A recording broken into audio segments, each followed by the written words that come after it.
Nil sahilində Fironun çoxlu sarayları var idi. Bir gün o Nil sahilində oturub ayağının altından axan çayı seyr edirdi. Həyat yoldaşı Asya da onunla birlikdə idi.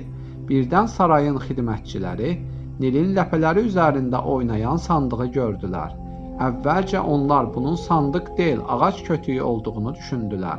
Lakin yaxınlaşdıqca onun sandıq olduğunu gördülər. Qulluqçular sandığı çaydan çıxarıb Fironun xanımı Asyaya gətirdilər. O sandığı açdıqda içərisində balaca bir oğlan uşağının olduğunu gördü. Ətrafda olan hər kəs çox heyrətlə "Nə gözəl uşaqdır," dedi. Asya uşağı görən kimi qəlbində ona qarşı bir sevgi hiss etdi. Onu bağrına basıb öpdü. Firon heyrət içində həm körpəyə, həm də xanımına baxırdı. Firon və xidmətçiləri dedilər: Bu yəqin İsrail oğullarından biridir. Onu mütləq öldürmək lazımdır. Asya körpəni müdafiə edərək: "Uşağı öldürməyin.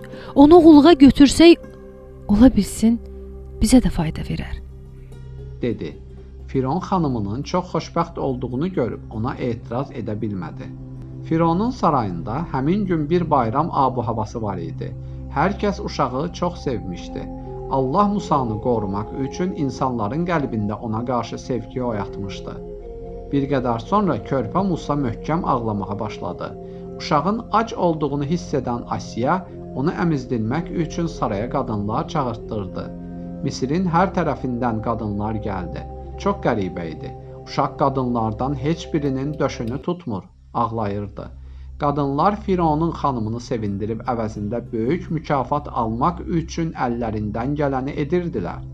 Hamının başı uşağa qarışmışdı. Bütün saray onunla məşğul idi. Hamı Asya'nın əmri ilə Musaya süd anası axtarırdı. Fironun xanımı Asya təzə tapdığı körpəsi üçün sevinməkdə ikən, Musanın anası itirdiyi körpəsinin dərdini çəkirdi. Allah isə ona səbir verirdi. O sandığı çayın suları aparanda qızını körpəsinin dalınca göndərmişdi. Bacısı qardaşı Musaya uzaqdan uzağa göz qoymuşdu. Fironun qulluqçularının sandığı götürməsini görmüşdü. Beləcə Allah Musanı qorumuşdu. Nil çayının suları onu batırmamışdı. Üstəlik ailəsi də onun harada olduğunu öyrənmişdi. Bir gün Musanın bacısı bazarda ikən qardaşına süd anası axtaran qadınları gördü və onlara dedi: "Sizə bir süd anasının evini göstərəcəm. O uşağı əmizdirə bilər." Onlar ümidsiz halda Musanı da götürüb qızın ardınca getdilər. Anası Musanı qucağına aldı. Uşaq onun südünü iştahla yeməyə başladı. Körpə rahatlaşmışdı. Ətrafdakılar da buna çox sevindilər. Xəbər Asyaya çatdıqda Musanın anasını saraya çağırdı. Musanın yalnız bu qadının qucağında sakitləşməsinə hər kəs çox təəccüblənmişdi. Beləcə Allah öz mərhəmətini bir daha göstərdi. Ana və körpəsini bir-birinə qovuşdurdu. Artıq anası Musanı hər gün əmizdirib əvəzində Fironun xanımından mükafat alırdı. İsrail nəslindən olan İmran oğlu Musa Fironun sarayına daxil oldu. Zalimların qurduğu tələ nəticəsiz qaldı.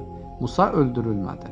Üstəlik uşaqları öldürmək əmri verən Fironun və onun əsgərlərinin gözü qarşısında böyüdü. Onların gözü və hissiyatı nə qədər iti olsa da Musanın İsrail oğullarından olduğunu bilmədilər. Allah istəyirdi ki, uşaqların düşməni olan zalim Fironun mülkünü bu uşağın əli ilə dağıtsın.